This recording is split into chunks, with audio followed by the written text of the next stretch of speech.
আমরা এই উদ্দেশ্যগুলা আমরা জানি, বুঝি কি কারণে তাকে গ্রেফতার করা হয়েছে, এবং আমাদের সভাপতির বাড়িতে ডিবি হানা দিয়েছে সরকারি গোয়েন্দা সংস্থা।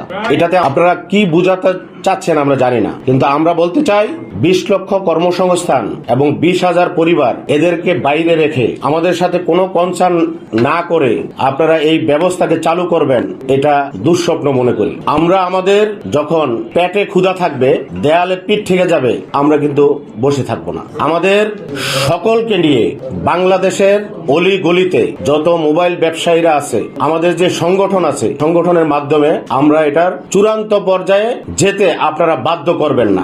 একমাত্র NEIR এই সিস্টেমকে বাস্তবায়ন করার জন্য, আমরা এই সিস্টেমকে বাস্তবায়নের বাধা হয়ে দাঁড়াতে চাই না, আমরা এটার পুনর্গঠন চাই। এই সিস্টেমকে বাস্তবায়ন করার জন্য যদি বিগত ফ্যাসিস্ট সরকারের মতো আপনাদের আচরণ, আপনাদের উদ্দেশ্য সরকারি সংস্থার মাধ্যমে গুম খুন করতে চান, আমরা বিশেষ করে আমাদের এই ব্যবসার সাথে বাংলাদেশের 30 ঊর্ধ্ব 40 এই লেভেলের ব্যবসায়ীরাই জড়িত, বয়সের। এক কথায় ইয়াং জেনারেশন। আমাদেরকে ব্যবসা করতে দেন, আমরা ব্যবসা করে খাই, আমাদেরকে বেকার বানাবেন না, আমাদেরকে রাস্তায় নামাবেন না, আমাদেরকে কোনো খারাপ কাজে আপনারা সহযোগিতা করবেন না।